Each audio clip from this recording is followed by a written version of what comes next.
आज उत्तर प्रदेश में 43 डिस्ट्रिक्ट ऐसे हैं 75 में से जहां कोरोना का एक भी केस नहीं है। आज उत्तर प्रदेश में जो पिछले 24 घंटे के आंकड़े हैं, केवल 90 केसेस कोरोना के नए संक्रमण के आए हैं। उत्तर प्रदेश की आज की वर्तमान परिस्थिति के आधार पर जब हमने मॉल खोल रखे हैं, जिम खोल रखे हैं, क्लब खोल रखे हैं, हमने आज जब सबको अनुमति दी है कुछ रिस्ट्रिक्शंस के साथ, कुछ शर्तों के साथ, कोरोना प्रोटोकॉल का पालन करते हुए, तो केवल धर्म पर पाबंदी लगा दी जाए, मैं मानता हूं यह उचित नहीं है। जब आर्थिक गतिविधियां चालू है तो धार्मिक गतिविधियां भी उन्हीं प्रतिबंधों के साथ चालू रखने में किसी तरह का कोई हर्जा नहीं है। उत्तर प्रदेश की जिस तरह की परिस्थितियां हैं, उत्तर प्रदेश के संदर्भ में निर्णय है। अलग अलग राज्यों के अगर आंकड़े में कहूं तो महाराष्ट्र में पिछले 24 घंटे में 7,243 केसेस नए आए हैं। केरल में 14,539 केसेस नए आए हैं। केरल में 2 दिन का लॉकडाउन भी लगाना पड़ा है। देश के अलग अलग राज्यों में अलग अलग प्रकार की परिस्थितियां हैं और भिन्न परिस्थितियों के आधार पर राज्य का प्रशासन और कई बार जिलों के अंदर जिलों का प्रशासन भिन्न परिस्थितियों के आधार पर निर्णय लेता है। उत्तर प्रदेश का निर्णय उत्तर प्रदेश की परिस्थिति के आधार पर है। उत्तराखंड के मुख्यमंत्री जी का निर्णय उत्तराखंड की परिस्थिति के आधार पर है।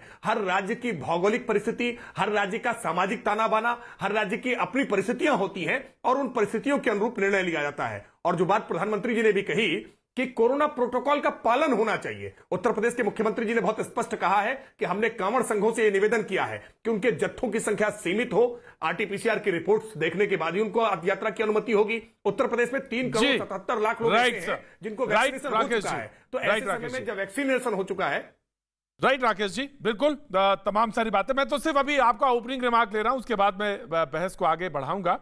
आचार्य प्रमोद कृष्ण जी, 30 सेकेंड सर आपके। आचार्य प्रमोद कृष्ण जी, अगर आप, मुझे लग रहा है मूव कर रहे हैं कहीं।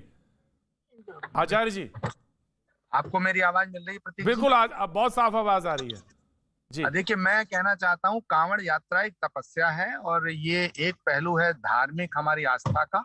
दूसरा पहलू है कि लोगों के जीवन की सुरक्षा कैसे हो। हमारा धर्म, हमारी संस्कृति जीवन की अमूल्यता पर, जीवन की बहुमूल्यता पर जोर देता है, क्योंकि जीवन का रिप्लेसमेंट नहीं है। लेकिन हमारी आस्था का भी सवाल है। मैं ऐसा मानता हूं कि कोरोना की महामारी को देखते हुए सारे प्रोटोकॉल निर्धारित किए गए हैं, लेकिन सारे प्रोटोकॉल इस देश में टूट रहे हैं। रैली हो सकती है, बाजार खुल रहे हैं, मॉल खुल रहे हैं, तो भाई इसमें इसमें कांवड़ की इस तपस्या को क्यों रोका जा रहा है? बिल्कुल नहीं रोका जाना चाहिए। और मैं तो बड़ा हैरान हूँ, बीजेपी के प्रवक्ता त्रिपाठी जी जवाब दें कि उत्तर प्रदेश में भी आपकी सरकार है और उत्तराखंड में भी आपकी सरकार है। तो क्या ये संभव है कि अगर हरिद्वार के अंदर कांवड़ियों का एंट्री या प्रवेश बंद होगा तो वो कांवड़ यात्रा का औचित्य क्या रह जाएगा? तो या तो आप उत्तर प्रदेश की सरकार का फैसला गलत है या उत्तराखंड की सरकार का फैसला गलत है। ऐसे आप बच नहीं सकते कि साहब उनकी भौगोलिक स्थिति और है और उत्तर प्रदेश की राजनीतिक और भौगोलिक और फलानी स्थिति और है। आप साफ साफ बताइए, आप कांवड़ यात्रा होने देंगे या नहीं होने देंगे? जहां तक मेरा प्रश्न है, मैं स्पष्ट रूप से कहना चाहता हूँ कि आस्था का सम्मान होना चाहिए और प्रोटोकॉल को लागू कराना, प्रोटोकॉल को मेंटेन कराना सरकारों का दायित्व है।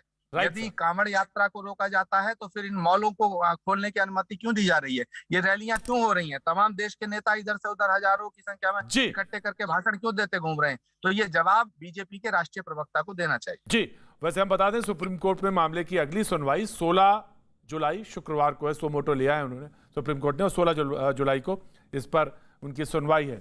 अगले जो हमारे प्रवक्ता हैं वो हैं शहजाद पूनावाला। 30 सेकेंड सर आपके। बहुत बहुत शुक्रिया प्रतीक जी। जी प्रतीक जी, मुझे तो पहले तो ये जानना है कि कांग्रेस पार्टी का अधिकृत बयान कांवड़ यात्रा को लेकर क्या है? क्या वो चाहते हैं आचार्य जी की तरह कि ये कांवड़ यात्रा संपन्न हो दोनों प्रदेशों में? क्योंकि इनके जो अधिकृत प्रवक्ता है वो तो कहते हैं कि देखो, पहले आपने कुंभ मेले से सुपर स्प्रेडर इवेंट कराकर कोरोना फैलाया इस देश में, और अब कांवड़ यात्रा से आप फिर से तीसरी लहर को फैलाने की कोशिश कर रहे हैं। और जो अधिकृत बयान है कांग्रेस पार्टी का, इससे ऐसा लगता है कि इनको कोरोना की चिंता कम है और कांवड़ यात्रा पर हमला करने का ज्यादा उनका औचित्य लगता है। मतलब कांवड़ केवल बहाना है, दरअसल हिंदू धर्म पे कोविड के बहाने निशाना है। मैं आपको समझाता हूं। कुंभ मेले में इन्होंने पूरा एक दुष्प्रचार किया कि कुंभ से देखो कोरोना की सेकंड वेव आई। अगर आप हरिद्वार के आंकड़े देखें तो हरिद्वार के आंकड़े कभी भी 5% पॉजिटिविटी रेट से आगे नहीं बढ़े। पर मैं फिर भी कहता हूं कुंभ मेले को नहीं करना चाहिए था। पर क्या यह स्टैंड कोई भी यहां पर बैठा हुआ कांग्रेस का घोषित अघोषित प्रवक्ता किसान आंदोलन के बारे में लेगा? वही किसान आंदोलन जिसका लिंक डेटा के साथ निकला सेकेंड वेव में। पंजाब, महाराष्ट्र, केरल, आज देखिए सारी जगह, हरियाणा, दिल्ली, यहां